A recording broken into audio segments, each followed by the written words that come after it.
Alors, bonjour à toutes et à tous, à ceux qui sont ici, à ceux qui sont online. Et bienvenue à ce colloque de SwissTopo sur grands modèles de langage et géodonnées. On va essayer aujourd'hui, avec les collègues, de mettre en évidence le potentiel, mais aussi les limites et les challenges de l'utilisation des LLM dans une infrastructure de données géographiques. Et je vous présente les intervenants aujourd'hui avec moi, ma collègue Raphaël Arnaud, Florent Cravin et Benoît Cartier de Camp2Camp et Mazchek de Agiospatial. Merci. Alors, l'ordre du jour, il y aura une petite introduction de ma part. Après, Maz il va nous montrer comment utiliser ces grands modèles de langage pour améliorer l'accessibilité aux géodonnées. Ensuite, Florent et Benoît ils vont nous expliquer comment utiliser les LLMs pour améliorer la découvrabilité des géodonnées. Et last but not least, ma collègue Raphaël va nous donner quelques conclusions et prochaines étapes. On se réserve un peu de temps à la fin pour répondre à des questions, s'il y en a. Voilà. Donc,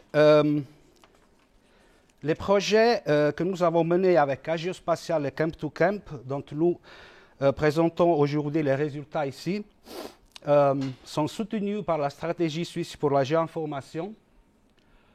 Cette stratégie a été approuvée et publiée en novembre 2020 par la Conférence suisse des directeurs cantonaux des travaux publics, de l'aménagement du territoire et de l'environnement, des TAP, et par l'organe de coordination de la géoinformation au niveau fédéral, GCS.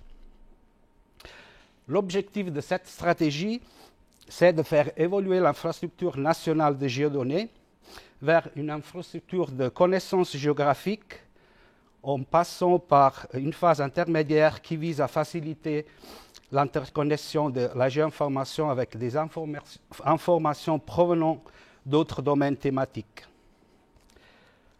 La vision de la stratégie a cette devise des géodonnées à la connaissance des informations géolocalisées et interconnectées pour la Suisse. Maintenant, pour revenir au sujet d'aujourd'hui, de ce colloque, peut-être vous savez déjà, ChatGPT, ça fait beaucoup de bruit, a été lancé en novembre 2022. Et quelques mois après, en mars 2023, les premières tentatives d'application des LLM à l'information géographique aux géodonnées sont apparues. Ici, un exemple, c'est ChatGPT, c'était en effet un POC, est une application qui utilise l'API de OpenAI pour créer, suite à une requête de l'utilisateur, une requête à l'API de OpenStreetMap et afficher le résultat sur une carte. En outre, de nombreux articles scientifiques parus dans les années 2023 et 2024 ont analysé en détail la dimension géographique des LLMs. Cette évolution très rapide dans ce domaine nous a amené à nous poser essentiellement deux questions. Première question, quel est le potentiel des LLM et de l'IA générative en combinaison avec les infrastructures de données géographiques pour améliorer l'expérience des utilisateurs non experts? Ça, c'est notre public cible. Et dans quelle mesure les LLMs peuvent-ils être utilisés de manière à répondre à des questions basées sur des informations provenantes d'une infrastructure de données géographiques.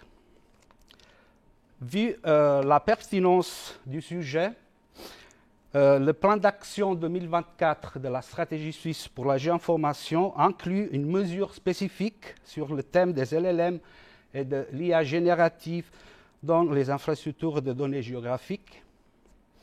Et cette mesure exige de fournir un état des lieux concernant les travaux en cours et réalisés en lien avec l'intégration de la dimension géographique dans les LLMs, une analyse du potentiel et des limites des outils LLM dans la génération de réponses à des questions en lien avec le territoire, et pour finir, un prototype basé sur le choix d'un ou plusieurs scénarios.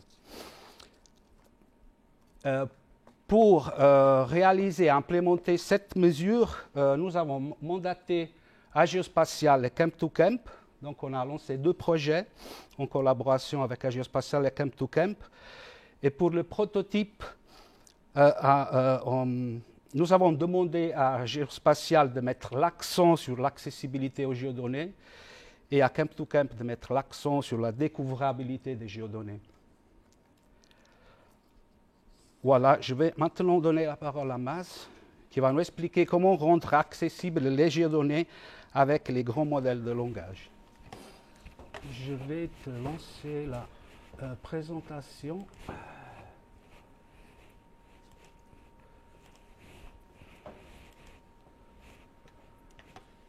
Voilà.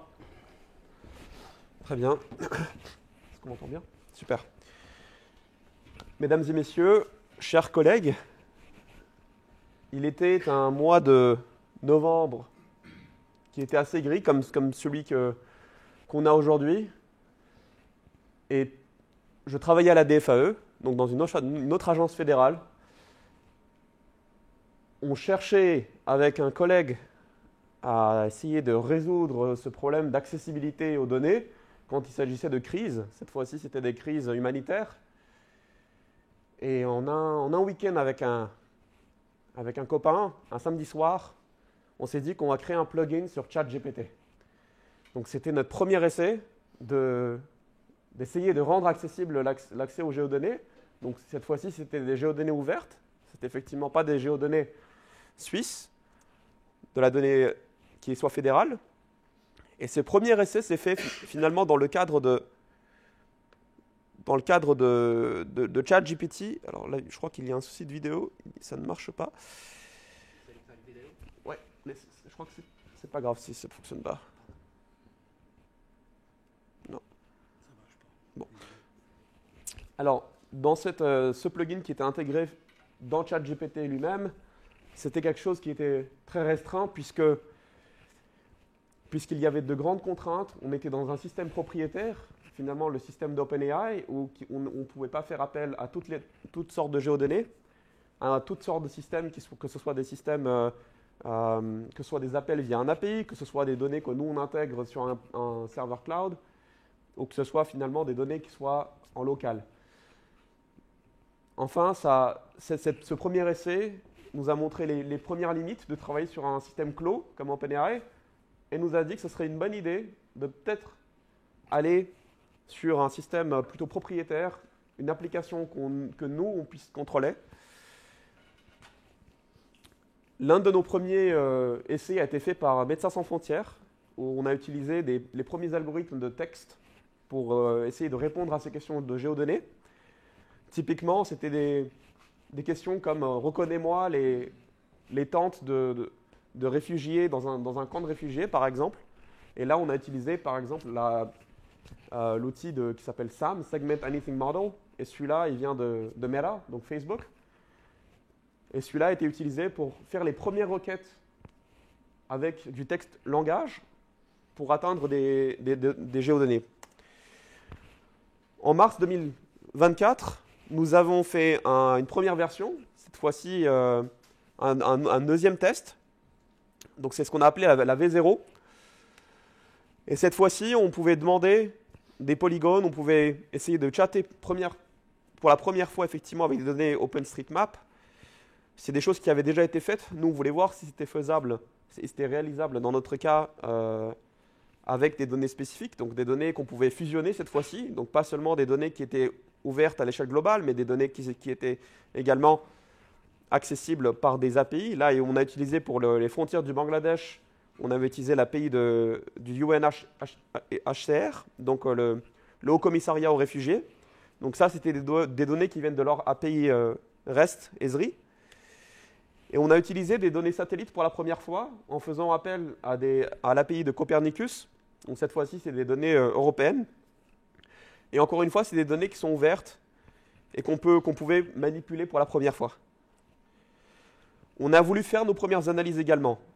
On a voulu, par exemple, en utilisant un grand modèle de langage et un grand modèle de vision, voir si c'était possible d'estimer des zones inondées et ensuite faire l'intersection entre ces zones inondées et également la population affectée.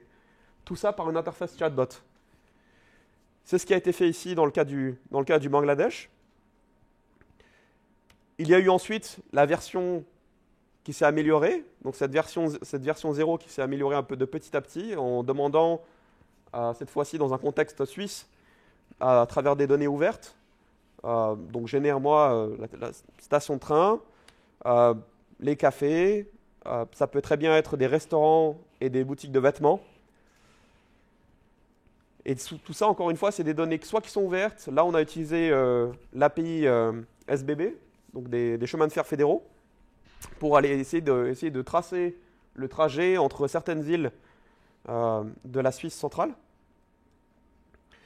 Et il y a eu ce mandat avec la SGS, donc la stratégie suisse pour la géoinformation, qui nous a demandé effectivement de faire un premier rapport sur l'état de l'art en le grand modèle de langage et géodonnées. Le deuxième rapport que nous avons fait, c'est sur le potentiel et limites de ces géodonnées et l'utilisation de ces géodonnées dans un contexte de grand modèle de langage. Et la troisième mission qu'on a eue, c'était de faire un proof of concept, de voir si c'était effectivement possible et de rendre accessibles les géodonnées à travers l'API SwissTopo et les données fédérales géographiques.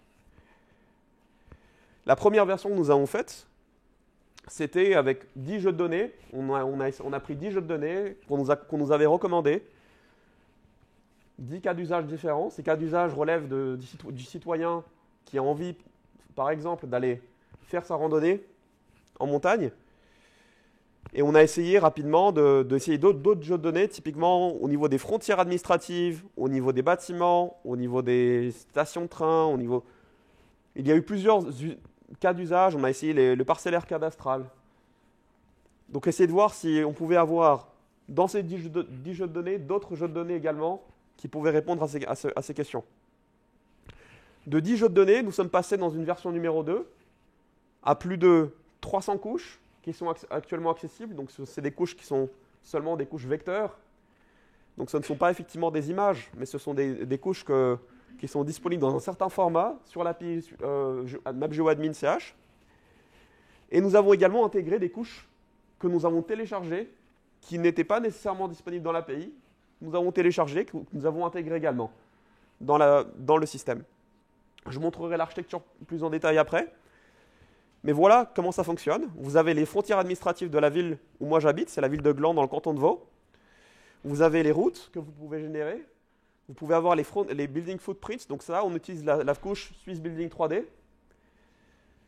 On peut avoir le transport, on peut créer un buffer. Donc ça, encore une fois, il y a un aspect analyse. Est-ce qu'il est capable de faire un intersect? Est-ce qu'il est capable de faire une zone tampon autour d'un marqueur? Et ensuite de me dire combien y a-t-il de bâtiments dans cette zone tampon? Il est capable d'extraire ces données-là dans OpenStreetMap, dans QGIS, et puis les réimporter en une vitesse lumière dans GeoForge, qui est le prototype que nous avons fait avec la stratégie suisse pour la géoinformation.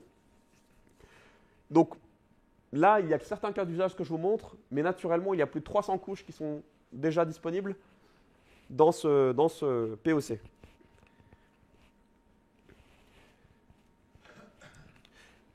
Les cas d'usage que nous avons trouvés sont effectivement les cas d'usage qui sont liés à des cas d'usage plutôt touristiques. Si on reprend certains cas d'usage, le premier cas d'usage qu'on a fait, c'est un query vers l'API. Donc affiche-moi par exemple les itinéraires de randonnée dans la région d'Aigle. Montre-moi les arrêts de transport dans la même région. À côté, vous avez une légende qui est créée avec les données qui sont retirées de l'API. Par exemple, on sait très bien que les routes, c'est des routes qui viennent de la couche SwissTLM 3D. Nous avons les limites de la commune d'Aigle. Nous avons à chaque fois une couleur différente pour chaque couche qui a été générée. Je lui demande de façon successive, montre-moi les arrêts de transport public dans la même région. Je lui demande de me montrer s'il y a d'autres arrêts de transport dans la région, et cette fois-ci encore, il se souvient du contexte que je lui ai demandé, il sait que je parle du contexte, du premier contexte qui est d'afficher les lignes de randonnée. Je lui demande s'il y a des éléments auxquels je dois faire attention, comme par exemple des stands de tir, etc. Et il me montre une liste d'éléments auxquels je dois faire attention. Je lui demande également en allemand, ce qui est également possible de faire, de me demander par exemple les limites administratives de la commune d'Aigle. Je lui demande également de me montrer les avis de tir et des zones de danger public qui sont... Donc encore une fois, ça c'est des données qui sont fédérales, qui sont retirées via l'API Suisse Topo. Je peux lui demander les fermetures de chemins de randonnée, puisque je suis randonneur, puisque c'est mon cas d'usage. Je peux lui demander le parcellaire cadastral, si j'ai envie d'aller sur une parcelle particulière. Il y a d'autres cas d'usage, comme afficher l'aptitude solaire des toitures. Je peux lui demander en italien, montre-moi les différents bâtiments, donc les édifices dans la commune d'Aigle. Et non seulement ça me les montre, mais également ça me les calcule. Ça me dit qu'il y a 1674 édifices dans la commune d'Aigle. Et encore une fois, ces édifices viennent de l'intégration. Donc cette fois-ci, ce n'est pas un appel vers l'API Suisse Topo. Cette fois-ci, la donnée, elle est sur nos serveurs Azure. Donc c'est du SQL, c'est du Microsoft SQL. Et on peut tout simplement faire un appel vers nos serveurs internes également, où nous avons intégré la donnée, téléchargé la donnée et l'intégré. Donc là, ça représente environ 3 GB de données en format GeoParquet. Donc on a transformé le format GeoJSON initial en GeoParquet, puis nous avons intégré dans nos bases de données. Nous pouvons faire des analyses, comme je l'ai précisé précédemment, de zones tampons. Donc autour de mon marqueur, autour de moi, dis-moi combien y a-t-il de bâtiments. Donc là, il reconnaît dans la région d'Aigle qu'il y a 769 bâtiments dans la région. Et je peux lui demander également des couches sur le thème. Par exemple, sur le thème de l'eau, quelles sont les couches que je peux utiliser? Il y a une couche sur le réseau d'eau, il y a une couche sur les différentes présences de corps d'eau, par exemple les lacs, les étangs, les rivières. Donc ça me propose une liste. Donc là, il me liste environ 6-7 couches différentes que je peux utiliser. Et ensuite, je peux télécharger toutes ces couches-là et les intégrer sur QGIS, par exemple, ou ArcGIS, ou un autre système d'information géographique. Donc c'est avec un simple système de drag and drop, puisque le format qui est téléchargé, c'est un format GeoJSON, donc avec un système de drag and drop qui est possible naturellement d'intégrer. Donc pour parler rapidement de l'état de l'art et du rapport et des résultats du premier rapport, l'un des premiers cas d'usage qu'on retrouve assez régulièrement de façon native, donc cette fois-ci le grand modèle de langage n'a pas été entraîné sur de la donnée géographique, on reprend sur quoi il a été entraîné initialement, donc il a souvent été entraîné sur du texte, sur des documents. Là, ce qu'on essaie de tester, c'est, dans cette étude qui a été faite, c'est est-ce que le grand modèle de langage, est-ce que ChatGPT, par exemple, de façon native, arrive à me dire, arrive à retrouver les rivières, ou arrive à retrouver les continents de façon précise. Par exemple, il y a la rivière de la Tamise en Angleterre, il y a la Seine en France, il y a les lacs aux États-Unis, et il est censé me reconnaître toutes ces données de façon approximative ici, comme on peut le voir.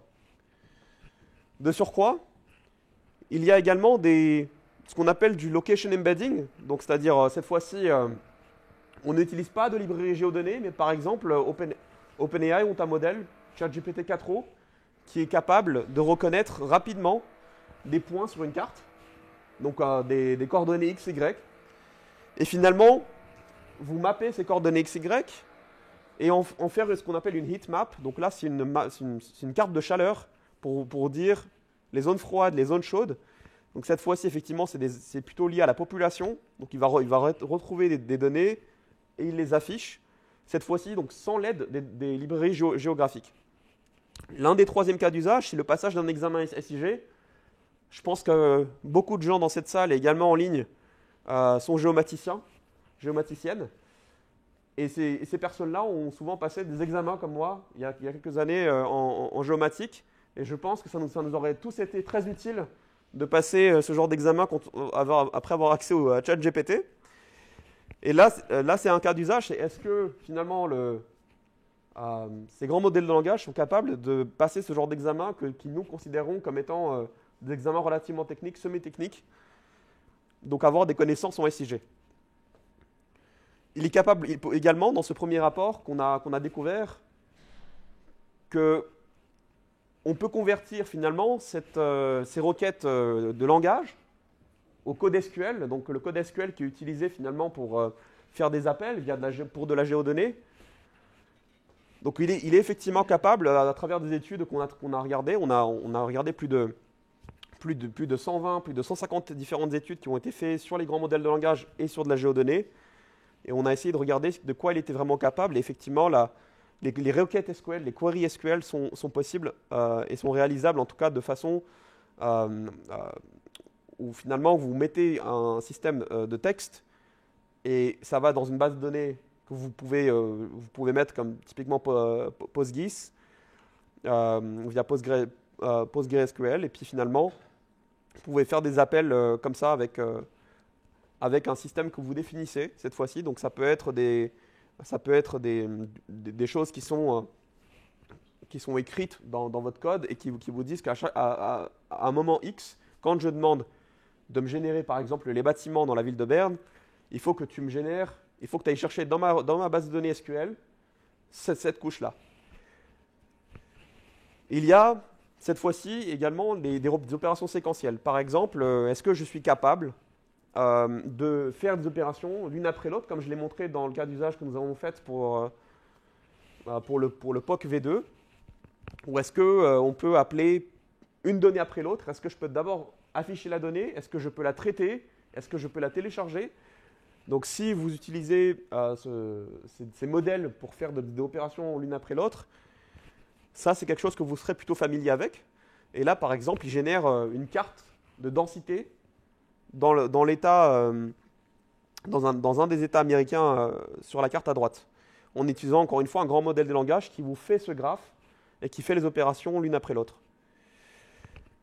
L'un des objectifs d'utilisation de ces grands modèles de langage, c'est d'atteindre le SIG autonome, c'est-à-dire de pouvoir chatter avec un assistant et demander des données géographiques. Donc ça, c'est ce qu'a essayé l'entreprise Esri via les premiers essais qu'ils ont fait via leur centre de recherche et développement. Il y a une question également sur les grands modèles de vision. Ici, on fait ce qu'on appelle une détection de changement saisonnière. Donc à travers le temps, est-ce que le grand modèle de vision arrive à voir et à détecter ces changements de saison? Donc il vous dit que là, à ce moment précis, c'est l'automne, à ce moment précis, c'est le printemps, à ce moment, c'est l'été. Il y a d'autres types d'utilisation, c'est-à-dire d'enrichissement de la donnée, de la segmentation de la donnée. Est-ce qu'il arrive à aller chercher de la donnée, par exemple, sur Google Street View et ensuite l'intégrer sur OpenStreetMap? Ça, c'est des essais qui sont en cours par la communauté OpenStreetMap en ce moment. Le deuxième rapport est apporté sur les limites et le potentiel des grands modèles de langage en géodonnée. Les premières limites que nous avons trouvées, c'est que initialement, ces grands modèles de langage sont entraînés sur de la donnée textuelle. Et de ce fait, les grands modèles de langage n'excellent seulement dans les domaines sur lesquels ils ont été entraînés. Donc pour que nous, en fait, on puisse les ramener sur des usages de géodonnées, il va falloir les aider, il va falloir les raffiner, il va falloir les contextualiser, il va falloir leur donner des librairies, les affiner pour que finalement ils puissent répondre à nos besoins. L'un des deuxièmes challenges, c'est la confusion quand un nom est similaire. Par exemple, la ville de Berne contre le canton de Berne. Ça, effectivement, qu'est-ce qu'il va aller chercher quand je lui pose la question sur la ville de Berne ou le canton? Le troisième problème que nous avons remarqué, c'est sur les formats qui sont différents. Donc la source des données, la nature de la géodonnée fait en sorte que le LLM, c'est difficile pour lui de généraliser.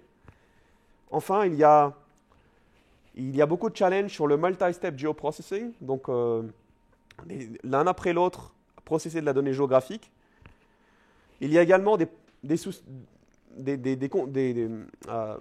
biais, des stéréotypes que le LLM peut faire, typiquement en termes de protection de données, typiquement en termes de désinformation, typiquement en termes de problèmes de transparence. Il y a des contraintes techniques. Par exemple, ce qu'on appelle les hallucinations, ce qu'on appelle les problèmes de reproductibilité. Est-ce qu'il est possible de reproduire les réponses l'une après l'autre ou pas? Il y a des limites en termes du LLM lui-même. Est-ce que le LLM est capable de lire une fenêtre de contexte, donc du grand texte d'un coup, ou est-ce qu'il faut lui donner des petits paragraphes en petits paragraphes? C'est ce qu'on appelle la fenêtre de contexte. Enfin, il y a des problèmes qui sont liés plutôt à la géodonnée typique, donc le manque de connaissances, les challenges qui sont liés à la confusion comme je dis, quand les données se ressemblent. Et enfin, il y a un impact sur l'utilisation des LLM, typiquement un impact énergétique et un impact socio-économique. Enfin, il y a quand même des avantages que nous avons remarqués dans ce rapport. Premièrement, c'est l'accessibilité aux données, qu'on peut en rendre accessibles les géodonnées qui étaient accessibles finalement qu'aux experts plus tôt, au grand public. On peut fusionner de la donnée, c'est-à-dire qu'on peut ramener du raster, du vecteur via le langage naturel. On peut faire de la découverte de données, c'est ce que les collègues de Camp2Camp vont présenter plus tard. L'utilisation de la donnée, puis également le respect des formats et des standards qu'on peut standardiser. C'est ce que nous, on essaie de faire avec nos collègues. Maintenant, un petit peu de théorie. L'utilisateur, qu'est-ce qu'il fait dans ce proof of concept que nous avons développé? Il envoie une query textuelle, il transfère la donnée à ce qu'on appelle un contrôleur, il va à travers un serveur API que nous avons en interne. Il y a un système à multi-agents, donc vous avez l'agent desk, vous avez l'agent de supervision et vous avez l'agent de processing. Et il fait appel à des tools géographiques que nous avons développés. Et il fait également appel au grand modèle de langage OpenAI. Il va aller chercher cette fois-ci des données externes qu'on appelle, y compris des données fédérales via l'API SwissTopo. Il va aller chercher potentiellement des données OpenStreetMap si c'est en dehors de la Suisse, ou si ces données-là, par exemple, sur si je veux avoir de la donnée sur la Coop que j'ai à côté de moi ou du magasin Migros, cette fois-ci, cette donnée-là n'est pas disponible dans l'API SwissTopo, donc il va aller chercher sur OpenStreetMap, donc ces données ouvertes. L'utilisateur peut également uploader des données sur la plateforme, et il peut aller également chercher des données, ce qu'on appelle internes, qui ont été intégrées dans la plateforme. Enfin, il va pouvoir processer la donnée, géotraiter la donnée, puis montrer également un rapport d'information en texte. Je ne vais pas aller m'étendre sur l'architecture, mais il y a une architecture qui est typiquement monolithique, là, avec un front-end et un back-end qui est défini, avec différents agents qui appellent des différents outils et qui vont chercher de la donnée dans des bases de données. Pareil pour les différentes librairies, les slides seront sûrement partagés avec vous, donc vous pourrez aller regarder ça de façon plus en détail. Qu'est-ce qu'un grand modèle de langage finalement? On en parle depuis tout à l'heure. Un grand modèle de langage finalement, c'est un modèle qui comprend et génère du texte humain. Ça marche avec l'entraînement d'un modèle pour l'adaptation de différentes tâches. C'est ce qu'on appelle le système agentique, mais système multi-agent, où finalement on entraîne un modèle de fondation et ce modèle s'adapte finalement à différentes tâches. La technique qu'on appelle le RAG est une technique qui combine l'information pour aller chercher la donnée sur des sources externes. Ça peut être des documents, ça peut être du texte avec du langage, et finalement vient générer au-delà de ça pour produire des réponses plus ou moins précises. Donc c'est du texte qui va aller chercher dans un document par exemple. Ça c'est l'un des cas d'usage qu'on appelle RAG. C'est ce qui est fait également en partie dans l'architecture que j'ai montrée. Maintenant, un système agentique est relativement différent du RAG. Cette fois-ci, on fait quand même du RAG, mais on vient mettre en place des agents en plein milieu. Donc cette fois-ci, un système agentique donne de la structure et des outils pour construire un système où il y a multiples agents qui travaillent ensemble pour répondre à une question. Il y a ce qu'on appelle une pyramide de problèmes. C'est ce que nous, on a envisagé avec les collègues, c'est que finalement, la complexité est différente, mais les problèmes également sont différents. Typiquement que le chat n'est pas domaine spécifique. Ce qu'on appelle le prompt engineering, c'est-à-dire la capacité de contextualiser un texte, ça a une difficulté qui est plus élevée. Et puis à la fin, on a ce qu'on appelle le fine-tuning, ça coûte cher, c'est obsolète si la donnée change. À propos de nous, qu'est-ce que nous on fait? Nous, on est une jeune start-up suisse qui a apparu en 2024 et nous répondons à la question de l'accessibilité aux catastrophes naturelles. En Suisse, on a eu de terribles glissements de terrain cet été. Typiquement dans le Tessin, là, j'ai des images Suisse Topo infrarouge à droite. Et ces gouvernements et ces compagnies d'assurance ont du mal finalement à répondre à ce genre de données. Donc nous, ce qu'on fait, c'est qu'on essaie de résoudre ce problème d'accessibilité aux données, de la complexité aux données, et également du coût. Typiquement, accéder à un système d'information géographique, ça coûte cher. Donc, on a actuellement un proof of concept, plusieurs proof of concept qu'on a raffinés, finalement, qui sont rapides, accessibles, cost-effectifs. Et en février 2025, on va y avoir un produit que nous allons pousser pour répondre aux questions de catastrophes naturelles. Et l'idée, idéalement, ce serait d'aller à ce qu'on appelle le moonshot, c'est-à-dire le système d'information géographique autonome. Et c'est ce qu'on retrouve également dans la littérature la plus récente, avec des systèmes d'observation terrestre en utilisant des grands modèles de vision. Nous avons des cas d'usage qui sont assez définis pour le gouvernement, pour l'assurance, pour les officiers militaires, pour créer des briefings de façon automatique. Voilà notre équipe. Il me reste 10 secondes pour vous remercier et pour vous remercier de votre patience. Merci à vous, messieurs et mesdames. Voilà, merci beaucoup, Maz. Donc, on va passer à Florent et Benoît de Camp to Camp qui vont nous parler. Voilà. LLM et géospatial, comment tirer parti des LLM pour une meilleure découvrabilité des géodonnées.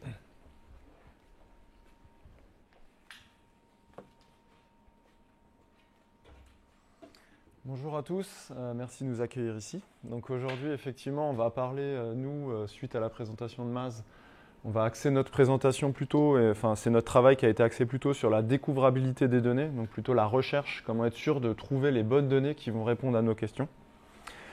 Donc on va voir ces travaux qu'on a menés pour Suisse Topo et on a aussi mené beaucoup de R&D en interne à Camp to Camp pour pouvoir proposer aujourd'hui les démonstrations qu'on va montrer.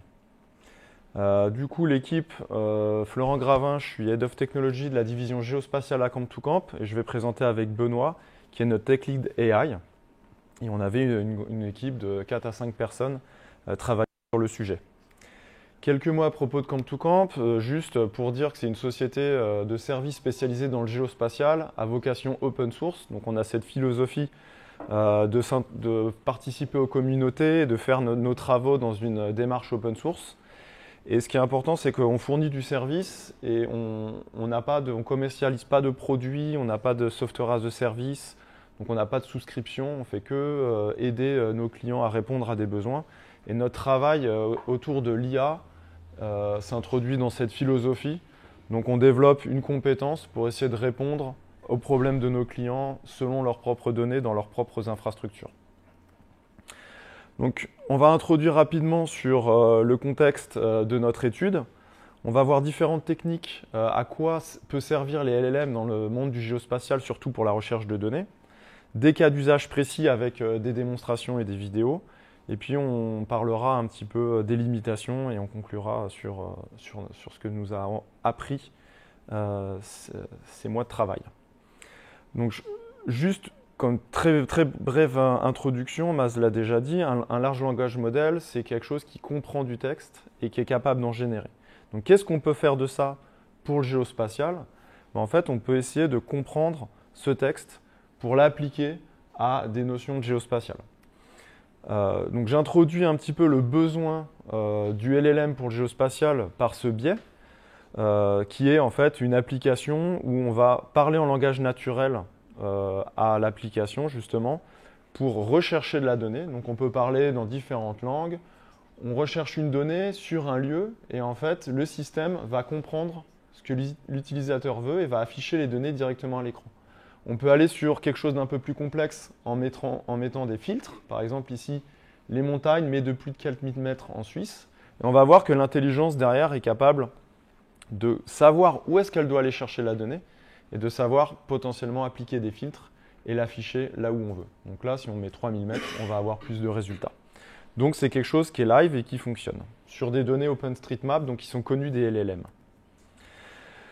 Donc ça, c'est l'introduction. On a envie de proposer ce genre de service. Maintenant, dans ce contexte, qu'est-ce que le LLM et la compréhension du langage humain permet d'apporter? Donc d'abord, on l'a vu, ça permet d'apporter une meilleure expérience de recherche. C'est-à-dire que la compréhension du langage permet à l'utilisateur de parler en langage naturel. Et les techniques de modèle de langage permettent de découvrir le sens du besoin et le sens des données et permettent d'améliorer un petit peu la découverte du patrimoine de données. Ce que ça permet aussi, c'est d'avoir des assistants, donc comme des chatbots, un outil qui nous permet facilement de consulter la donnée, d'opérer dessus, de faire des choses un petit peu comme je l'ai montré. Répondre à des problématiques d'intelligence géographique, donc là c'est un peu plus avancé, ça va être capable de faire un peu un travail d'analyste, de sigiste, de croiser des données, de faire des agrégations, etc. et de répondre à des vrais problèmes sur le territoire. Et enfin, l'enrichissement de données. Les données, que ce soit les métadonnées ou les données, peuvent être de qualité différente et c'est important d'utiliser les LLM pour les enrichir. Il faut savoir que cette étude, elle se concentre sur les données qu'on dit tabulaires, donc vectorielles, et qu'elle ne concerne pas du tout ce qui est computer vision et traitement d'images satellites ou autres. Donc le point sur lequel on sait plus le concentrer, c'est l'amélioration de la recherche. Donc les LLM permettent de faire différentes choses. Et pourquoi on essaie d'améliorer la recherche? Parce que le constat un petit peu de la stratégie suisse de la géoinformation, c'est que ce n'est pas forcément facile pour un utilisateur non expert de trouver de la donnée et de l'utiliser sur une plateforme. Pourquoi? Parce qu'en fait, les recherches lexicales, elles fonctionnent par mots-clés. Donc on va taper des mots-clés et si ces mots existent dans la description, le titre ou les mots-clés ou les contacts, le système va être capable de retrouver les données. Donc ça veut dire que l'utilisateur a besoin d'une connaissance et a besoin d'un niveau de compétence suffisant pour interagir avec la plateforme. Donc c'est pour ça qu'on s'intéresse au LLM et voir comment casser cette barrière. Donc la génération de synonymes, on envoie une question, on génère plein de contextes, de synonymes, etc. Ça aide à avoir plus de résultats sur cette recherche lexicale. Là, on peut reformuler la requête dans différents langages, etc. Toujours pour avoir plus de chances d'avoir des bons résultats. Le plus important, c'est la recherche sémantique, qu'on va voir juste après, qui permet de faire une recherche sur le sens et non sur des mots-clés. Puis on peut utiliser le LLM pour nous demander est-ce que tu trouves que ces résultats sont bons, est-ce que tu peux me les réordonner, etc. Donc la recherche sémantique, ça c'est un peu le point névralgique de nos travaux. C'est une recherche qui se base sur le sens des choses et non sur des mots-clés. Et en fait, par exemple, si on dit je m'intéresse à la pluie, donne-moi des données de pluie ou la pluviométrie, l'intelligence derrière les modèles qu'on appelle des modèles d'embeddings, qui sont des modèles de langage, vont comprendre le sens et le représenter dans un système vectoriel.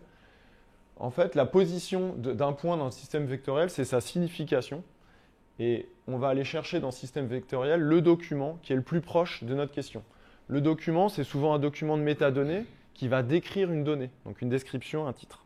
Donc comme ça, grâce à cette recherche, on va pouvoir, peu importe ce que l'utilisateur va rentrer comme question, on va pouvoir trouver les données qui sont les plus intéressantes pour lui.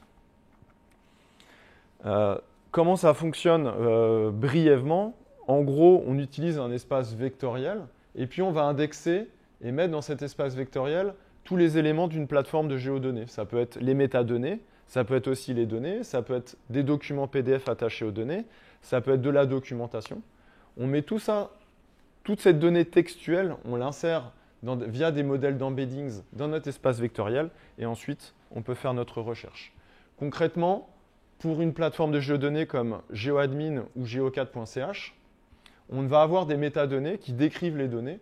On va les assembler sous forme d'un gros texte, un gros chunk, qu'on va ingérer dans une base de données sous forme de vecteur qui va représenter sa signification. Et quand on pose une question, on fait la même chose et on fait une recherche pour savoir quelles sont les meilleures données. Il faut comprendre que la donnée, c'est le point le plus important pour répondre à un problème. Si on ne tape pas dans la bonne donnée, on ne sera pas capable de répondre à notre problème. Donc là, c'est une petite vidéo pour illustrer. Geo4.ch se base sur un moteur de recherche Elasticsearch sur GeoNetwork. Et là, on a voulu mettre en illustration les travaux qu'on a menés sur la recherche sémantique et montrer que ça peut résoudre pas mal de problèmes et améliorer la recherche. Donc selon ce qu'on tape, par exemple qualité de l'eau, je vais avoir des données dans les deux sens.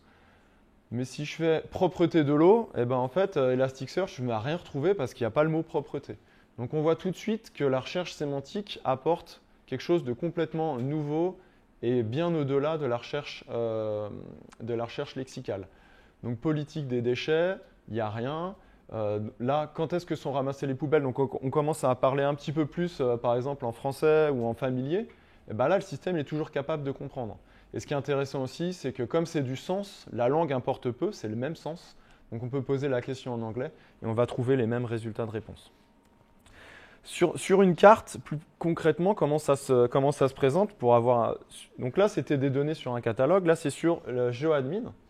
Donc la recherche sémantique permet de la même manière de trouver les données adaptées.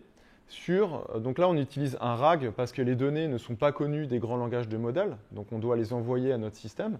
Et là, on tape une requête et de la même manière, on comprend où est-ce qu'on cherche, ce qu'on cherche, et on va regarder dans le catalogue de GeoAdmin et ressortir et afficher les données les plus pertinentes pour notre recherche. Donc ces POC, on les a réalisés dans le cadre du projet avec Swisstopo, et on voit qu'on a facilement et rapidement des premiers résultats. Après, ce qui est compliqué, c'est d'affiner et d'avoir une grande marge de bons résultats. Pour aller au-delà de la recherche sémantique, qui est juste la recherche sur le texte et la signification, on va combiner ça avec d'autres critères, donc des critères qui viennent par exemple d'un index ou d'autres données de la métadonnée, d'autres façons de décrire. Et on va combiner cette recherche avec d'autres critères plus lexicaux et plus binaires, comme par exemple combiner ça avec de l'emprise spatiale. Donc on extrait la localisation de la requête, on en extrait une bounding box, une emprise, et puis comme les métadonnées ou les données ont une emprise, on va pouvoir faire de l'intersection, de l'inclusion, etc. Donc on peut affiner notre recherche avec plein de techniques différentes. Donc là, c'est différentes choses qu'on a mis en place dans le cadre du prototype pour tester. Est-ce que ces briques sont nécessaires? Est-ce qu'elles améliorent ou non, etc. On va voir un exemple après.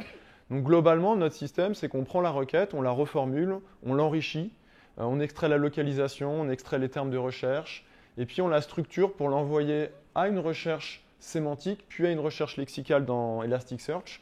On merge les résultats, on enlève les doublons et on rappelle le LLM pour lui demander quels sont les meilleurs résultats. Donc ça, c'est un exemple de choses qu'on a fait.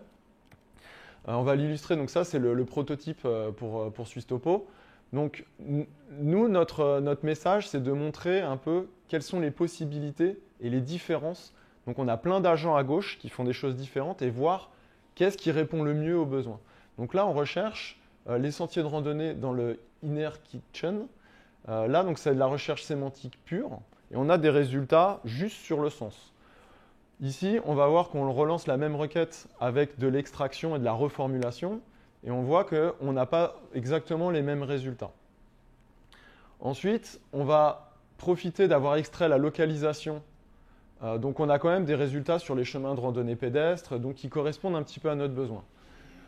Là, on va rajouter la partie intersection géographique et ça va affiner notre recherche. Donc on voit ici qu'on a forcément donc on retrouve mobilité douce et itinéraire de rando qui sont bien, mais on va avoir un peu de pollution sur les sites de protection de la faune. On ne sait pas pourquoi il a retrouvé ça. En tout cas, ça a eu un impact parce que c'était sur la région qui est recherchée. Donc on teste maintenant la même requête avec en plus de ça un re-ranking.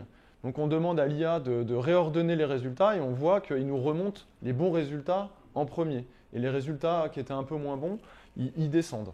Donc on voit que ces différents agents ont un impact différent.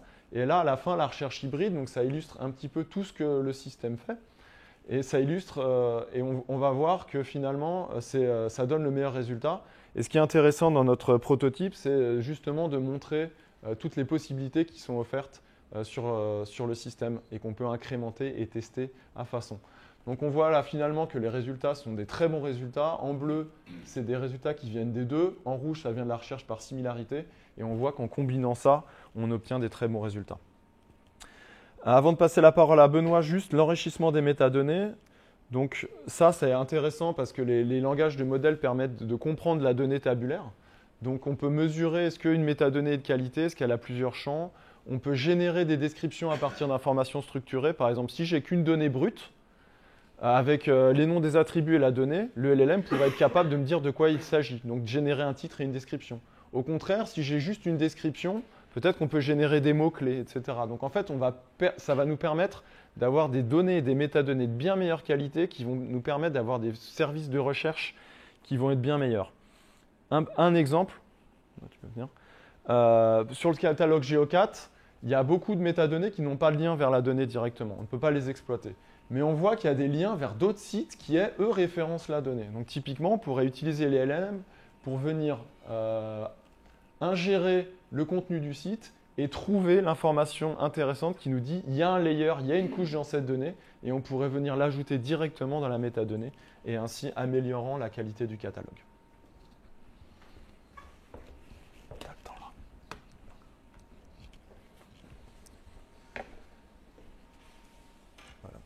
Bonjour, alors moi je vais vous parler un petit peu des interfaces utilisateurs conversationnelles.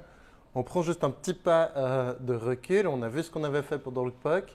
Maintenant on vous montre un petit peu de quoi on a discuté dans le rapport, où on pense qu'on va aller dans le futur et qu'est-ce qui change vraiment avec ces LLM. Donc pour nous vraiment le point qui révolutionne un petit peu la façon de faire des applications web dans ces LLM, ce n'est pas forcément l'intelligence ou tous les buzz qu'il y a, c'est juste que maintenant on a la capacité, on a des programmes qui ont la capacité de comprendre le langage naturel et de générer du langage naturel. Et donc du coup, on va pouvoir complètement adapter l'expérience utilisateur à cette nouvelle capacité. C'est vraiment un changement de paradigme. Jusqu'à maintenant, on avait les humains qui devaient apprendre des métaphores dans les programmes informatiques. Tout le monde sait ce que c'est un bureau, un folder, ce genre de choses. Donc, c'est les gens qui ont dû apprendre à se débrouiller et à apprendre le langage de l'interface graphique. Alors qu'avec ces LLM, on peut faire que c'est vraiment le programme qui apprend à comprendre et à parler dans le langage des humains. Et donc, on va renverser ça et c'est fort agréable parce que pour des gens qui ne sont pas forcément à l'aise vers la technique, pour du grand public, c'est quand même quelque chose qui est très, très agréable de pouvoir juste parler dans son propre langage. Peut-être que pour des géomètres, des gens qui veulent faire des requêtes très compliquées, une interface un peu plus complexe avec beaucoup plus d'options restera la meilleure façon d'interagir. Mais pour des applications grand public, pour nous, ça va être obligatoire d'intégrer cette interface conversationnelle. Comme aujourd'hui, c'est obligatoire, si vous faites un site web, de faire qu'il fonctionne avec une interface touch sur un téléphone mobile, ce sera pareil. Donc, les briques qu'on vous a montrées jusqu'aujourd'hui dans les prototypes, les recherches sémantiques, les possibilités d'analyse de données qu'on a vues aussi auparavant, ces chatbots, le RAG et tout ça, c'est tous des éléments qui nous permettent d'avancer vers des interfaces conversationnelles, donc des interfaces graphiques, des interfaces qui sont plus juste graphiques où les gens vont devoir cliquer, mais des interfaces où les gens vont pouvoir, comme dans ChatGPT, parler avec un programme qui va répondre à leurs demandes, mais qui va répondre à leurs demandes en se basant sur les informations qu'on a à disposition, les informations géographiques qu'on a à disposition. Et donc, je pense qu'aujourd'hui, moi, le message que j'aimerais passer, c'est que toute personne qui gère une plateforme ou un site web qui est destiné à du grand public doit se poser la question sur comment, dans quelques années, il va pouvoir fournir à ses utilisateurs une expérience basée sur le langage. Pour ça, il y a deux éléments que je veux juste revenir dessus. Le premier, c'est la recherche sémantique, on l'a vu auparavant. Il y a un autre outil qui est très intéressant que je vais vous décrire juste en quelques mots, c'est que les LLM sont aussi capables d'appeler des fonctions informatiques, d'utiliser des outils informatiques. Et donc, dans un certain sens, ils peuvent être vus comme une traduction, en fait, entre le langage humain et puis des API, des outils beaucoup plus techniques à utiliser, mais qu'on peut se mettre à utiliser en parlant dans un langage naturel. Donc, on peut faire ça, par exemple, je ne sais pas, vous avez des modèles d'élévation qui sont mis à disposition comme ça, qui sont des choses des fois qui peuvent être un peu plus compliquées à utiliser. et ben, du coup, on pourrait les mettre à disposition du gros public grâce à ces LLM. Donc cette utilisation d'outils est quelque chose qui est en complément avec la recherche sémantique, permet à terme de fournir des interfaces conversationnelles, des interfaces utilisateurs qui ne demandent plus à l'utilisateur d'apprendre, mais où c'est l'application qui apprend à utiliser, à répondre à l'utilisateur. Donc ici,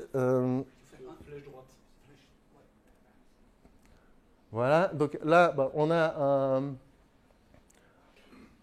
une petite démonstration d'une utilisation d'un chatbot. Hein, c'est ce qu'on appelle aujourd'hui ces chatbots. Mais on n'aime pas trop le terme chatbot parce que les chatbots ont un mauvais historique. La plupart des gens ont déjà utilisé un chatbot qui refuse absolument de répondre à la question qu'ils essaient de leur poser. Mais aujourd'hui, bah, avec les LLM, on peut passer, on va dire, à un autre niveau d'interaction. Et le deuxième point qu'on veut démontrer très rapidement, c'est ce que je vous disais avant, cette capacité d'appeler des outils. Donc ici, on voit qu'aussi le chatbot, il va prendre en compte le contexte. C'est une vraie conversation, ce n'est pas juste chaque phrase qui est déconnectée du reste.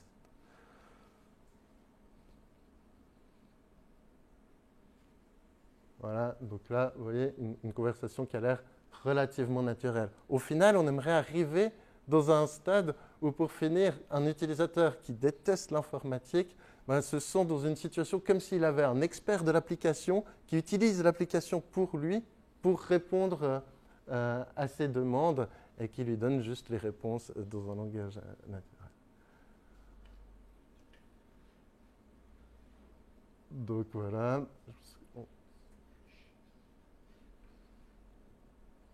Je vais peut-être passer aux sociaux.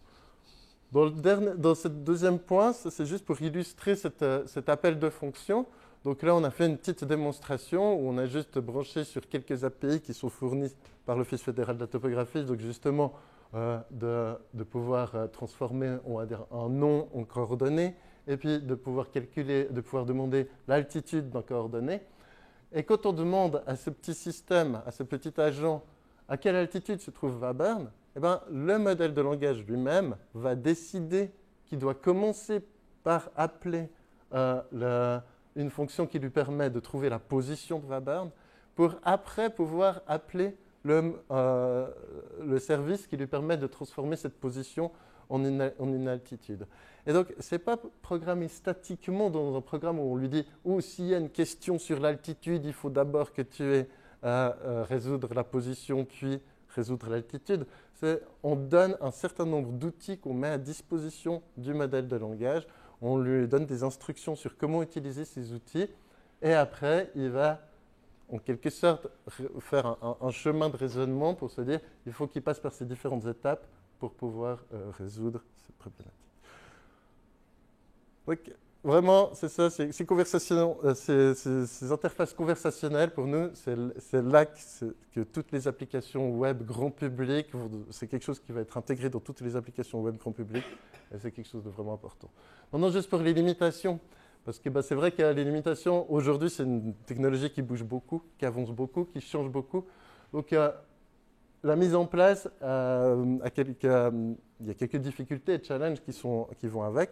Une de ces difficultés, c'est les coûts d'utilisation. ChatGPT, si vous l'utilisez pour beaucoup de gens, c'est relativement coûteux. Si vous voulez avoir les modèles que vous hébergez vous-même, c'est un niveau de complexité qui implique des coûts aussi relativement importants. La scalabilité n'est pas facile. Aujourd'hui, il y a des nouveaux modèles qui sortent toutes les semaines en permanence. C'est quelque chose d'assez compliqué à suivre. C'est un domaine plein d'innovation. Et du coup, faire les choix, ce n'est pas non plus simple. Il faut être agile, il faut être prêt à s'adapter et à ne pas rester 6 mois en arrière dans un domaine qui bouge aussi vite que ça. Une autre vraie difficulté que toute personne qui va dans cette direction doit vraiment prendre en compte, c'est comment on mesure le gain de performance. Si vous décidez de mettre de la recherche sémantique et puis que vous avez déjà un service de recherche, comment vous allez pouvoir comparer les résultats de votre service existant avec la recherche sémantique? Comment vous allez pouvoir comparer et mesurer les performances suivant les modèles que vous utilisez? Et là, il y a un assez gros travail au niveau de créer des jeux de test, être capable de mesurer les performances, mesurer l'amélioration qui est apportée par l'utilisation de l'IA générative. et évidemment cadré pour éviter les erreurs et les hallucinations, parce que tout le monde a en tête aussi l'envie de garder l'image de son site, l'image de son organisation, et il y a un enjeu qui est très important là autour. Une autre difficulté, c'est qu'aujourd'hui, les données géospatiales peuvent vite devenir très, très, très volumineuses. Ces modèles de langage ont un maximum qui sont bien d'accord d'ingérer. En plus, ils vous font payer au nombre de tokens, de mots, plus ou moins, que vous leur donnez à manger et qui vont vous ressortir.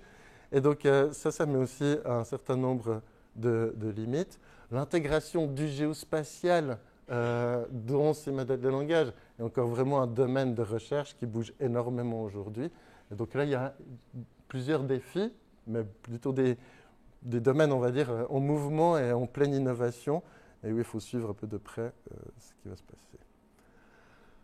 Les autres choses à prendre en compte, bien évidemment, il y a tout ce côté de protection des données. Donc, dès le moment où on se met à utiliser ces services, la plupart de ces services, ces modèles de langage as a service sont américains. Qu'est-ce que c'est l'impact d'envoyer des données sur un service américain? Quels sont les défis en relation avec les lois sur les protections des données? Comment faire pour s'assurer que les données qu'on envoie ne contiennent pas des données personnelles qui sont justement beaucoup plus sensibles? L'éthique de tout ce qui peut... Il y a toutes ces questions de consommation d'énergie, toutes ces questions de biais dans ces modèles. Donc c'est clair que ça soulève beaucoup de questions. Dès le moment où on génère du texte, on est un petit peu moins dans le contrôle. Et puis le fait d'être moins dans le contrôle soulève toutes ces questions autour de l'éthique et de la confidentialité. Nous, je pense qu'on en a plus ou moins fini ici. En conclusion, quand on parle vraiment d'un système de recherche, la qualité des recherches, elle dépend toujours de la qualité de vos données. C'est sûr que si vous avez des données qui sont mal décrites, vous aurez beaucoup de peine à faire un bon système pour les rechercher. C'est quelque chose d'assez compliqué. Les métadonnées dans le monde géo sont assez variables. Et donc là, il y a tout à fait... il y a du travail en règle générale. Et en conclusion, on aimerait bien remercier Sustopo et tous ceux qui ont participé, on va dire, à cette... la stratégie pour la géoinformation en Suisse qui nous a permis de faire ces rapports, de faire ce prototype et de venir vous le présenter aujourd'hui. Merci. Voilà.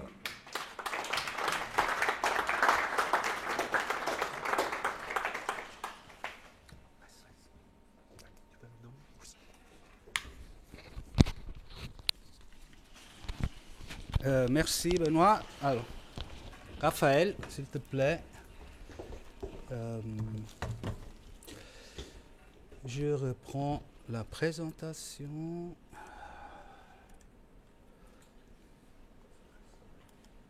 Tu as déjà le micro, oui? Voilà. Oui. Merci. Alors, bonjour à toutes et à tous. Moi, je vais vous faire une petite conclusion en fait sur ces deux projets sur IA et LLM qu'on a menés cette année chez Sustopo en collaboration avec Géospatial et Camp2Camp. Et puis aussi sur les prochaines étapes, qu'est-ce qu'on fait l'année prochaine, sur les perspectives suite à ces travaux effectués. Alors tout d'abord, comme conclusion, LLM ou modèle de langage, IA et géospatial, on voit bien qu'il y a un impact à court terme qui est probablement surestimé et peut-être que l'impact à long terme, il est sous-estimé. C'est encore à voir, mais c'est des questions qu'on se pose. Il y a pas mal de contraintes et difficultés qui ont été notamment citées dans les présentations d'avant. Ça peut être les contraintes commerciales, éthiques, techniques. Il y a encore pas mal de choses à voir qui représentent parfois certaines limites qu'on doit un petit peu étudier avant d'aller plus loin. Après, c'est aussi un domaine qui nécessite une relativement grande maîtrise et compréhension du domaine, donc ici le domaine géo, une veille technique et puis un domaine qui évolue énormément, qui bouge et qu'on doit pas surveiller tous les jours, mais que si on veut mener des projets avec l'IA et les modèles de langage, suivre vraiment ce qui se passe dans ce monde-là. Après, entre association, modèle de langage et système d'information géographique, on a vu qu'il y a des résultats qui sont très prometteurs. On est vraiment dans les premières phases du développement de l'IA générative dans le domaine géo, il faut encore qu'on renforce cette fiabilité dans l'exécution de tâches géo qui sont relativement complexes. On arrive à faire certaines choses, mais il faut encore qu'on cherche pour voir comment ces tâches-là peuvent être beaucoup plus fiables, en tout cas qui donnent des résultats qui sont plus fiables. Après, aussi examiner en détail les limites des modèles, des technologies qui existent actuellement, et puis voir un peu les axes d'innovation, dans quelle direction il faudrait aller. Également, une des questions qui est relativement importante et qui revenait, c'est étant donné la complexité, le volume des données, il y a énormément de ressources informatiques qui sont nécessaires et puis les performances pourraient éventuellement se dégrader. C'est aussi des choses à étudier. Et là, dans ce cadre-là, c'est essentiel d'explorer des méthodes qui soient plus efficientes ou efficaces sur le plan énergétique. Ce qui a été aussi mentionné dans les présentations d'avant, c'est de vraiment veiller au respect des réglementations, notamment en matière de protection des données, en matière de biais, et voir comment on peut améliorer tout ça. Et un des éléments aussi essentiels, c'est la transparence qui a aussi été citée dans les précédentes présentations. Après, si on fait le lien dans le cadre de ces projets qui ont été menés, notamment avec Suisse Topo et les deux sociétés, et l'infrastructure nationale de données géographiques, qu'est-ce qu'on pourrait faire avec l'IA, les LLM, quelles sont un peu les pistes ou les idées qu'on voit suite à ces études menées cette année. Alors, c'est tout d'abord monter en compétence avec les projets d'IA et qui n'ait pas un impact sur la qualité des services proposés. Donc, voir comment on peut augmenter ces conséquences sans dégrader les services qui existent actuellement, mais en les améliorant. Donc, du coup, un des objectifs, c'est de choisir plusieurs projets ou petits projets qui ont un faible risque, mais une haute valeur ajoutée. Ces projets-là, ça pourrait être, comme Florent a cité, l'amélioration des métadonnées, simplement générer des métadonnées de meilleure qualité grâce à l'IA, ce qui aiderait énormément déjà pour la recherche, mais également, par exemple, améliorer la recherche au moyen de modèles de langage qui pourraient aider dans le multilingue ou aider avec cette recherche sémantique sur des termes similaires qu'on n'a pas actuellement dans la recherche lexicale et qui pourra avoir un impact assez fort, mais sans prendre trop de risques. Après, il faut aussi soigner évidemment la communication pour pas que les gens ils aient des attentes exagérées ou énormément d'attentes et puis qu'après il y ait certaines déceptions. Et puis aussi une veille technologique avec cette interface utilisateur conversationnelle dont Benoît a parlé avant. Alors pour les prochaines étapes, ce qu'on peut dire, c'est qu'il y a un plan d'action 2025 qui a été défini pour l'année prochaine dans le cadre de la stratégie suisse pour la géoinformation. Il sera approuvé normalement tel qu'il a été défini, mais seulement la semaine prochaine. Donc là, je vous dis que normalement, il devrait y avoir ces mesures qui sont faites l'année prochaine, mais on attend l'approbation dans quelques jours. Et on a toujours une des mesures qui concerne l'intelligence artificielle dans le domaine des géodonnées. Et puis le but, c'est de développer ces modèles de langage pour la recherche et pour les requêtes sémantiques. Et là, on a deux points essentiels qui est de poursuivre en fait les résultats et les enseignements qui sont menés actuellement au moyen de ces travaux, qu'on poursuive, qu'on regarde dans quelle direction on va. Et à la fin de l'année 2025, l'objectif serait d'avoir une base décisionnelle pour l'utilisation des modèles de langage dans l'infrastructure nationale de géodonnées et des propositions concrètes. Après, on a des dépendances dans ce plan d'action 2025, on a des dépendances très fortes avec une action qui concerne la géoplateforme suisse et qui reprendra tout ce mécanisme de recherche et aussi les potentiels de l'intelligence artificielle spécifiquement pour la recherche. Donc après, je repasse la parole à Pasquale pour les questions-réponses. Puis moi, je vais regarder le chat. Merci. S'il y a des... Merci Raphaël. Est-ce qu'il y a des questions ici, à Wabern? Quelqu'un, vous avez des questions? Pas de questions? Est-ce qu'il y a des questions? Dans le chat, moi je n'ai pas vu. Ceux qui sont online, ceux et celles qui sont online, vous avez des questions? Ah, il y a une question dans le chat. Est-ce que la séparation des métadonnées et des données dans l'infrastructure de données géographiques est un obstacle aux applications présentées? Qui répond? Laurent? Voici. Raphaël? Moi je lis la question. Tu peux relire la question parce qu'il faut Oui. Est-ce que la séparation des métadonnées et des données dans l'infrastructure de données géographiques est un obstacle aux applications présentées? Alors la séparation, c'est-à-dire qu'il y a toujours les données d'un côté et quelque chose qui décrit les données, donc c'est forcément séparé. Après, effectivement, comme par exemple dans geo4.ch, on a un index avec un moteur de recherche qui va uniquement chercher dans la base de connaissances qui sont les métadonnées. On ne peut pas aller chercher directement dans les données. Donc c'est le même, je dirais que c'est le même obstacle, c'est-à-dire que si on veut à la fois opérer dans les données et les métadonnées, il faut qu'on les traite à égal, donc il faut qu'on les ingère dans des bases de données vectorielles de la même manière. Mais je ne vois pas ça comme un obstacle, mais peut-être comme quelque chose à appréhender si on met un système en place et savoir qu'est-ce qu'on veut cibler exactement. Ouais, Après, moi aussi, il n'y a pas forcément un... Alors, en général, moi je dirais que quand les métadonnées sont séparées des données, c'est un problème.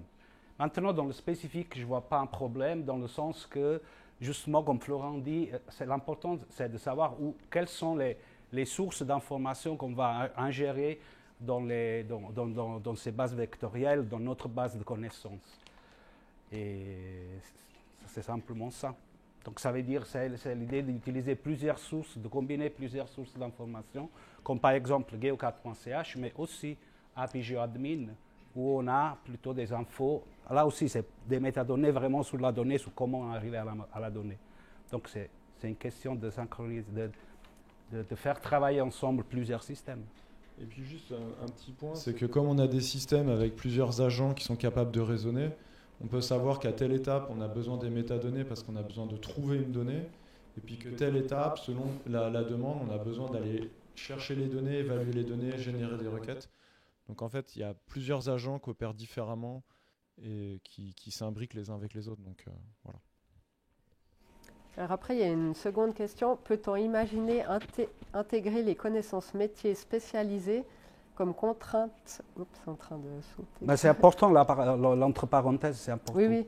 Peut-on imaginer intégrer les connaissances métiers spécialisées, par exemple sous forme de knowledge graph, comme contrainte déterministe pour améliorer les recherches grand public non experts? Tu peux répondre, s'il te plaît. Maz.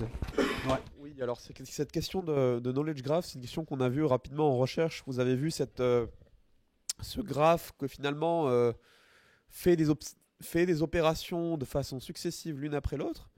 Donc effectivement, ça c'est par nature, pour moi, ça c'est une approche déterministe. On détermine effectivement un certain objectif et on essaie de l'atteindre à travers un graphe de décision. Quelle est la question du coup voilà, donc de knowledge graph et puis les contraintes déterministes pour améliorer les recherches? Alors, pour améliorer les recherches, effectivement, donc ça c'est la deuxième partie de la question. Le graphe, par essence, est un moyen d'améliorer la recherche parce que vous partez pas d'une question générale, vous partez d'un processus, donc de différents neurones finalement. C'est comme le cerveau, vous avez différents neurones et ces différents neurones communiquent entre eux. Pareil dans le graphe, vous avez différentes étapes qui doivent être passées avec des critères de réussite à chaque étape pour avoir à la fin un résultat qui est validé par un système, par exemple, multi-agent. Ça, c'est l'un des éléments de réponse que je peux vous donner. C'est avec un système multi-agent, vous arrivez à valider chaque étape où finalement les agents raisonnent entre eux, valident la requête finalement qui est faite initialement entre eux et à la fin arrivent à une réponse. Donc j'espère que ça répond en partie à votre question ou même complètement à votre question, mais je me tiens disponible pour pour compléter. Si quelqu'un veut compléter, ce sera volontiers. Merci. Alors la prochaine question, c'est la suite de la question d'avant de Raphaël Bovier. À la fin, on souhaite utiliser les données et pas uniquement les métadonnées. Alors moi, je peux répondre en partie, c'est que pour utiliser les données, il faut qu'on trouve la donnée. Et puis, à mon avis, les métadonnées, c'est quand même quelque chose d'essentiel pour comprendre la donnée, la trouver. Et dans le cadre de ces projets-là, c'est améliorer non seulement les métadonnées, mais aussi la recherche basée sur les données et les métadonnées pour trouver plus facilement les données qu'on aimerait voir ou utiliser. Pas seulement dans le sens que le but c'est de travailler avec tout ce qu'on a, avec des métadonnées, avec des données, avec de la documentation, avec des modèles de données. Donc tout ce qu'on a comme connaissance et comme matériel dans l'infrastructure fédérale et nationale de géodonnées, on aimerait la valoriser. Donc pas seulement métadonnées et données, mais aussi documents, modèles de données et autres. Aussi du texte qu'on a dans les sites web, de GeoAdmin, valoriser toute cette disponibilité d'informations. La question c'est on doit procéder step by step, comme on a dit avant. On essaie avec des petits projets spécifiques sur certains thèmes. Et après, c'est quelque chose qui pourra évoluer dans le futur. L'évolution, elle va tellement vite, on n'a aucune idée de qu'est-ce qu'on pourrait avoir dans 6 mois comme outil.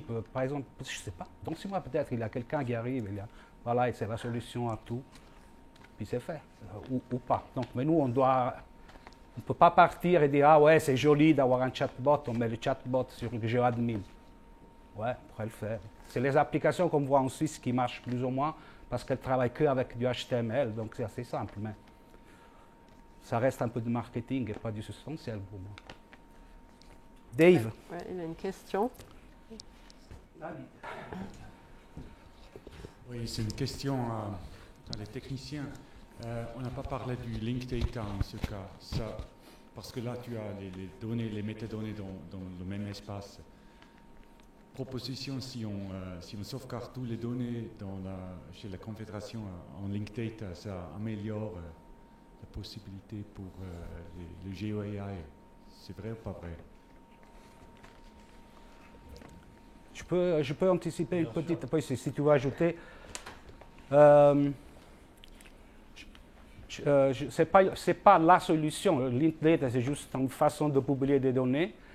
Maintenant, si on parle avec des gens qui doivent travailler avec des géodonnées, je ne vois pas tellement la valeur ajoutée. Ce que tu dis que dans le link data, il y a la métadonnée et la donnée ensemble, c'est vrai partiellement, dans le sens que c'est vrai partiellement.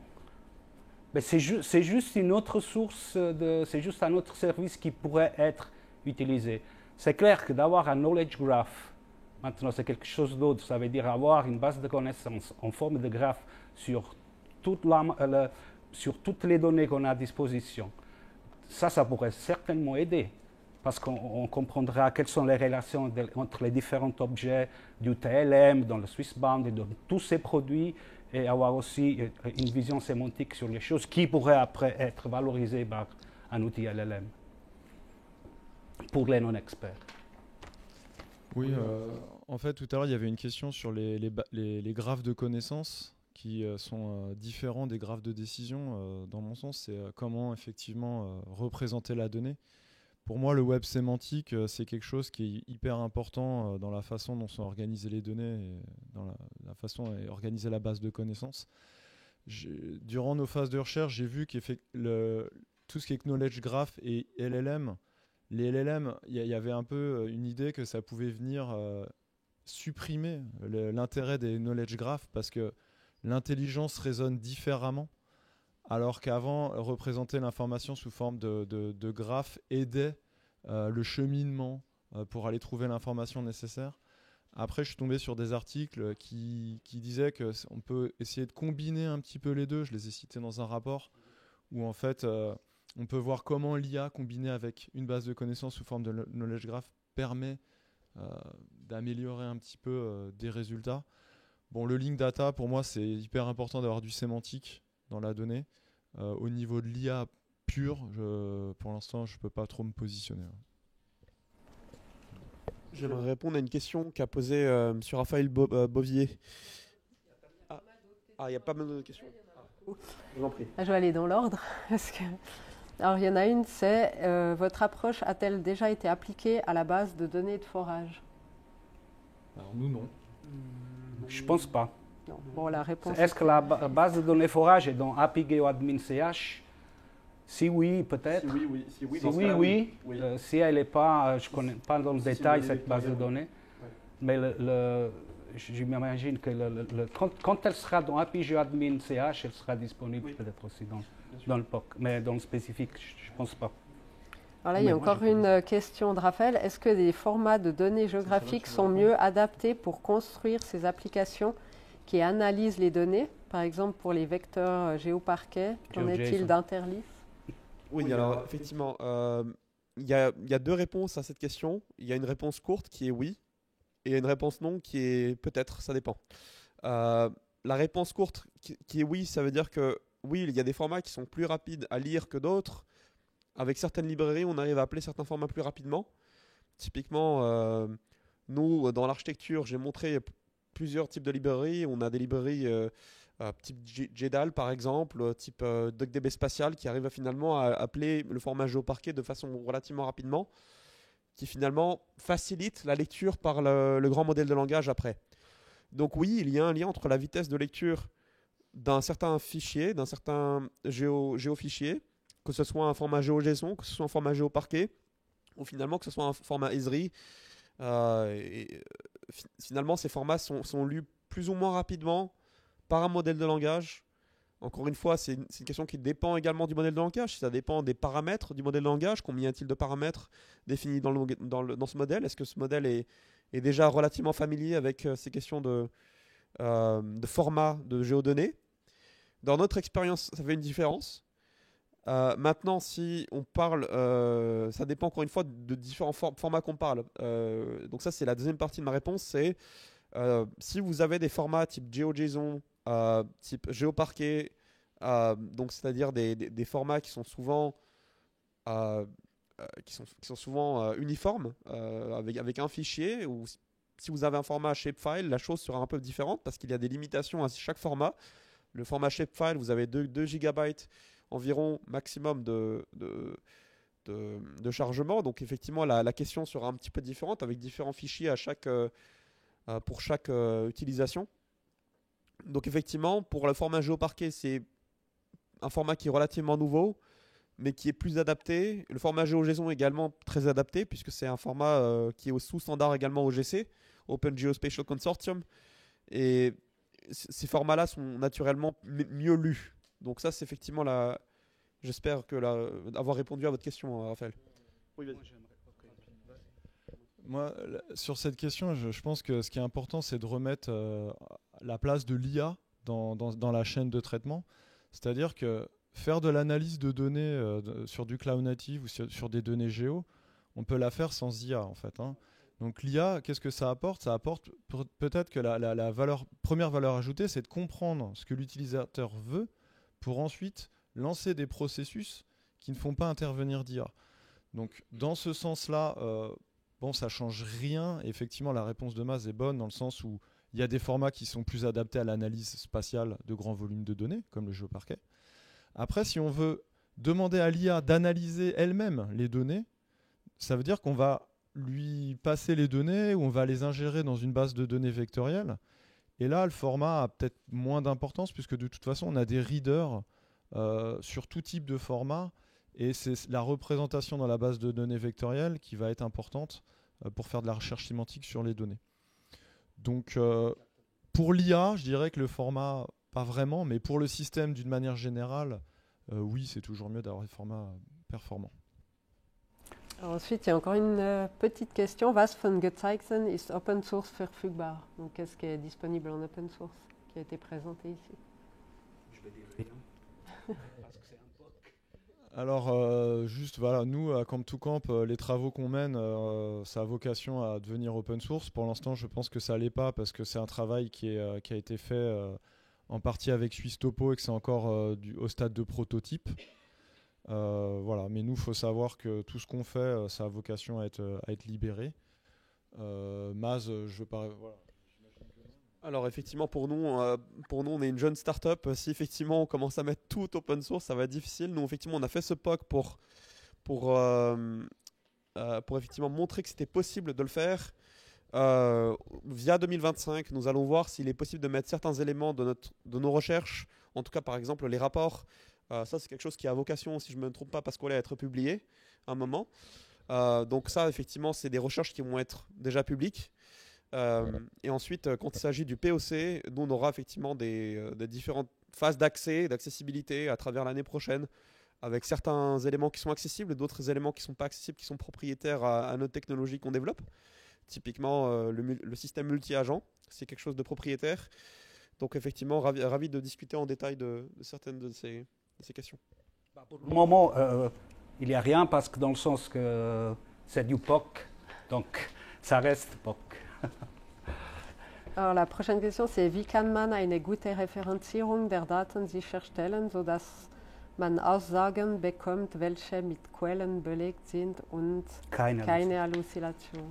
Est-ce qu'on peut éviter les hallucinations 100%? Je pense que c'est plutôt ça la question. Avec un bon référencement des données. Non. Alors, bon, pour autant que j'ai compris la question, hein, parce que c'est... Mais on va dire que si on parle vraiment d'éviter les hallucinations, la façon de faire aujourd'hui d'éviter les hallucinations, c'est de ne pas utiliser le modèle de langage comme une base de connaissances, mais l'utiliser comme un outil pour générer du texte, pour répondre à une question. Mais c'est nous qui allons lui fournir les documents dans lesquels la réponse à la question se trouve. Et c'est là d'ailleurs que toute la difficulté se trouve. Hein, c'est comment trouver ces documents et les lui fournir. Et après, on essaye avec le prompt de l'encadrer au maximum, c'est-à-dire de donner des instructions claires qu'il doit répondre qu'avec des éléments qu'il trouve dans les documents qu'on lui fournit et non pas avec des éléments hors des références qu'on lui donne. Et comme ça, on arrive vraiment bien à énormément limiter les hallucinations. Ce qu'on n'arrive pas bien à faire, c'est que si un utilisateur veut faire dire n'importe quoi au modèle, c'est assez difficile de se protéger là contre. S'il essaye de contourner activement ce qu'on a mis en place. On a beaucoup parlé pendant toute cette séance de grands modèles de langage, mais il n'y a pas seulement les grands modèles de langage qui existent. Nous, on explore effectivement des petits modèles de langage, ce qu'on appelle des SLM, Small Language Models. Et ceux-là peuvent être définis sur une tâche spécifique, très particulière, par un agent ou deux agents différents. Et finalement, l'objectif de ces agents va seulement être d'exécuter cette tâche spécifique. Par exemple, la tâche de faire une zone tampon autour d'un marqueur, cette tâche-là, elle est spécifique, on sait ce qu'elle fait. Dans ce cas-là, on va venir contextualiser le petit modèle de langage pour qu'il puisse répondre à cette tâche-là de façon la plus efficace possible. Alors naturellement, on n'atteindra pas un résultat à 100% fiable, parce que c'est un grand modèle de langage, encore une fois. Le problème des hallucinations, il ne sera pas réglé aussi facilement maintenant, je pense. Cependant, on peut essayer effectivement de le minimiser, soit à travers ce que Benoît a dit, qui est un très bon élément de réponse, soit effectivement par des systèmes qui ne sont pas liés au grand modèle de langage, mais cette fois-ci aux petits modèles de langage, qui sont souvent sous-estimés, mais qui ont également beaucoup à apporter dans l'écosystème d'accessibilité. On a encore des questions, donc les gens sont motivés, c'est chouette. Comment pourrait-on ajouter un suivi du fonctionnement du modèle dans la conversation, comme un bouton mort? Par exemple, pour l'altitude de Wabern, quel point spatial a été utilisé, quelle altitude, NF02, RAN 95, ellipsoïde, minimum, oui, maximum, sur toute la commune, etc. Il serait utile d'avoir une possibilité à l'utilisateur de comprendre comment la réponse a été produite. Oui. C'est vraiment une question très intéressante. On a essayé de montrer dans la petite démonstration, dans le slide, qu'on montre quels appels, quels outils le modèle utilise. Que d'abord, il va appeler l'API qui lui permet de trouver la position de Wabern, puis une autre API qui permet de trouver l'altitude. Et en règle générale, je pense que cette question, enfin moi je le vois, c'est un peu une extension de ça. Là, on n'est pas allé très loin, c'était vraiment une petite démonstration. Mais en effet, de ne pas donner juste une réponse, mais donner le processus, donner des indications à l'utilisateur sur le processus qui permet d'arriver à cette réponse. Quelle source de données a été interrogée, avec quel terme cette source de données a été interrogée, quels résultats ont été obtenus. Et puis, comme ça, quand ça ne marche pas, quand l'utilisateur n'a peut-être pas ce qu'il veut, ça lui permet de comprendre le processus, de comprendre le cheminement, peut-être de reformuler sa question d'une manière à mieux orienter l'agent en question. Et donc, c'est vrai qu'il faut vraiment... En plus, ça peut prendre un certain temps, donc ça permet aussi à l'utilisateur de patienter, le fait de lui montrer l'avancement, qu'est-ce qui se passe quand un agent essaye de résoudre une requête d'un utilisateur. Et ça permet aussi à l'utilisateur de voir ce qui se passe et de patienter un petit peu pendant que la réponse est construite. Ouais, et juste techniquement, en fait, il faut utiliser le streaming des requêtes HTTP. Donc, on n'attend pas une réponse finale à la fin et on ne sait pas ce qui se passe, même si on pourrait avoir l'explication genre 10 secondes après. On peut utiliser le streaming pour qu'à chaque étape de des agents, il nous envoie ce qu'il est en train de faire et du coup, on peut patienter plus facilement. Je vais encore ajouter juste un mini-mot parce que je pense qu'il va vraiment avec. Ce qu'il faut aussi comprendre, c'est que c'est des systèmes qui doivent être vraiment inscrits dans une démarche d'amélioration continue. Et donc, il faut beaucoup penser à l'interaction avec l'utilisateur aussi pour lui donner un feedback, mais pour qu'il nous donne un feedback, pour qu'il puisse dire quand la réponse est bonne et quand elle n'est pas bonne, et qu'on puisse après utiliser ce feedback pour améliorer le système. Et très souvent, les chatbots commencent par exemple à être relativement mauvais, et la version 1 est assez mauvaise, la version 2 est meilleure, la 3, et c'est grâce au feedback des utilisateurs qu'on arrive à avoir ça. Et donc c'est vraiment réfléchir cette interaction qui n'est pas juste une simple conversation, mais comment on donne des informations sur ce qui se passe et comment on en collecte depuis l'utilisateur, est quelque chose de très important. Je crois qu'on peut répondre juste une autre question.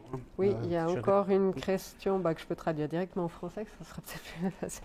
Comment mieux intégrer la recherche dans le système périphérique afin que les chatbots n'existent pas indépendamment du système périphérique dans leur propre fenêtre, mais soient bien intégrés à l'environnement?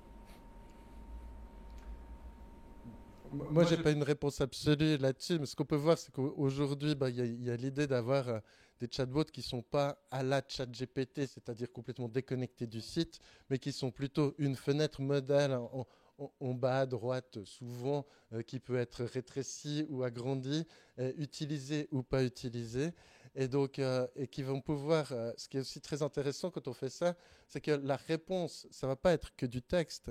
La réponse, ça peut aussi être, si on parle d'un site cartographique, ça peut aussi être de répondre par du texte, mais de mettre à jour la carte, de centrer la carte sur un endroit, d'afficher un layer géographique, et donc d'avoir vraiment une interaction avec l'application dans ce cadre-là, puis ce serait fait au moyen d'une petite fenêtre, souvent qui peut se rétrécir en bas à droite.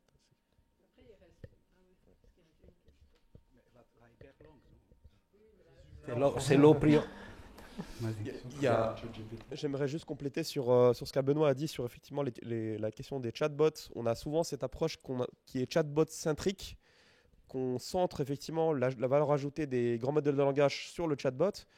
Nous, effectivement, on cherche d'autres valeurs ajoutées, typiquement l'écriture d'un rapport, la génération de texte sur un rapport automatique, la génération de diagrammes, de cartes, de traitement de données et puis mise à disposition de ces données-là dans un format que vous désirez. Par exemple, vous avez un format shapefile ou un format GeoJSON qui passe à travers l'analyse qui est faite finalement par des différentes librairies et puis qui est enclenchée par le grand modèle de langage et finalement qui vous donne soit la donnée traitée, soit un rapport automatisé. Si vous êtes preneur de décision, si vous travaillez à l'armée, si vous faites des briefings et que vous travaillez dans une agence fédérale ou dans une agence cantonale, mais dans ce cas-là, vous faites des rapports très souvent et vous les faites même maintenant en 2025 et 2024 très souvent par un grand modèle de langage. Vous allez sur ChatGPT et vous faites votre rapport souvent de façon pour le raffiner ou pour l'automatiser. Enfin, quand il s'agit de rapports géographiques, les géomaticiens, moi, à mon expérience, moi je suis très mauvais en écriture de rapports.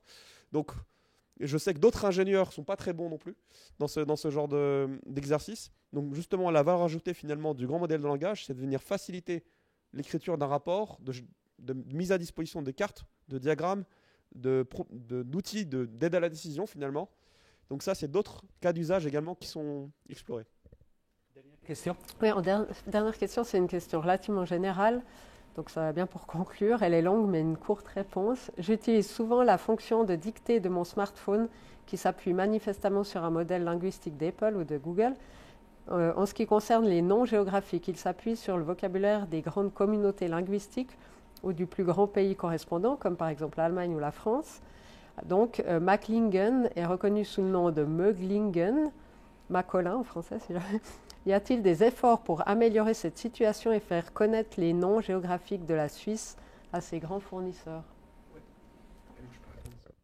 Alors effectivement, il y a toute une stratégie qu'a mis la Confédération très récemment via Swiss AI Initiative, qui est là, finalement la fer de lance de l'EPFZ et puis l'EPFL à Lausanne et à Zurich, qui finalement, toute cette initiative de Swiss AI veut faire mettre en valeur les langues fédérales suisses, typiquement le romanche, les différents dialectes suisses alémaniques, et puis certains patois également de la Suisse romande. Donc effectivement, il y a une considération maintenant de plus en plus à l'échelle fédérale de conservation de certains mots et certaines adaptations de certains mots. Alors effectivement, quand nous, dans nos cas d'usage géographique, quand on utilise des grands modèles de langage, ils sont finalement adaptés, comme a très bien dit la personne qui a posé la question, sur les langues comme qui sont effectivement soit l'allemand d'Allemagne ou soit le français de France. Mais effectivement, il y a une initiative qui est mise en place maintenant, lancée par Swiss AI Initiative, qui veut finalement préserver ce savoir-faire. Voilà. On termine. Oui.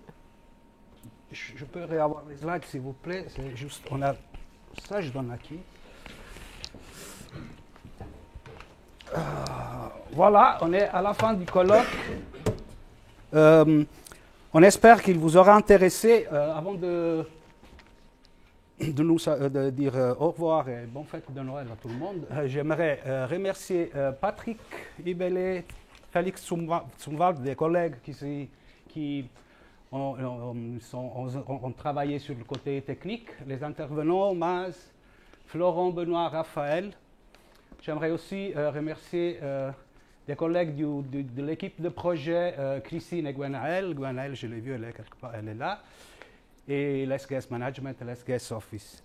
Juste, j'ai encore deux transparentes. Quelqu'un, si vous êtes intéressé à voir des autres utilisations de l'IA chez Swistopo, il y aura un colloque le 28 mars prochain. Le titre, c'est Digitization of Historical Maps Using Machine Learning Approaches. Dernière slide, le prochain colloque Swistopo sera tenu par le team geostandard.ch le 17 janvier prochain. Encore merci pour avoir participé et une belle journée à tout le monde. Merci beaucoup.